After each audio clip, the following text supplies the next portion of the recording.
అందరికీ ఇవాళ అయితే సీమ వంకాయతో పెసరపప్పు వేసి చేస్తాను అనమాట.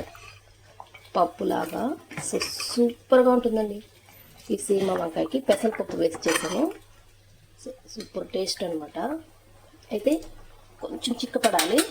దాని తర్వాత ఈవినింగ్ వచ్చి ముడ్డ శనగలు ఇలా ఉడకపెట్టాను అనమాట. ఇది హెల్దీ అనమాట. అలాగే మార్నింగ్ వచ్చి ఎగ్ రైస్ చేద్దాము. ఇలా అయితే ఎగ్ అయితే మొత్తం వేసుకున్నాం. ఇందులో మనం మునగాకు పొడి కూడా వేసుకుంటే చాలా టేస్ట్గా ఉంటుంది అనమాట. సో ఆల్రెడీ నేను మునగాకు కూడా చేసి పెట్టుకున్నాను. సో ఇదైతే ఇందులోకి యాడ్ చేసుకుందాం. ఇప్పుడు మునగాకు పొడిని ఇలా వేసుకొని ఆల్రెడీ ఉడికిచ్చిన రైస్ అయితే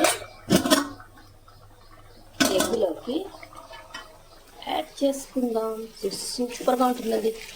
సో హెల్దీ అనమాట. ఈ మునగాకు పొడి వచ్చి ఆల్రెడీ వీడియో తీసుకున్నాను. సో అది కూడా అప్లోడ్ చేస్తాను చూడండి. సో ఈ ఎగ్ రైస్లోకి అయితే చాలా బాగుంటుంది. మునగాకు పొడైనా కరివేపాకు పొడైనా ఏదైనా వేసుకోవచ్చు అనమాట. పిల్లలు అయితే ఇష్టంగా తింటారండి. ఎగ్లో అయితే కాంబినేషన్ అయితే సూపర్గా ఉంటుంది అనమాట.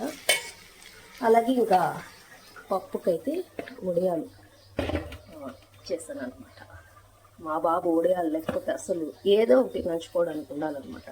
సో ఇంకా ఇలా అనమాట అండి. ఓకే అండి, అందరికీ బాయ్ అండి.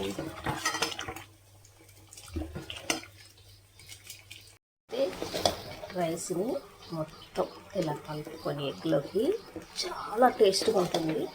ఇలా ట్రై చేసి చూడండి. సూపర్గా ఉంటుంది ఎగ్ రైస్లోకి అయితే.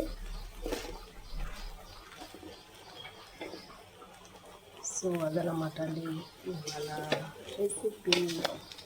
సో సూపర్ కదా, టేస్టీ ఎగ్ రైస్ రెడీ.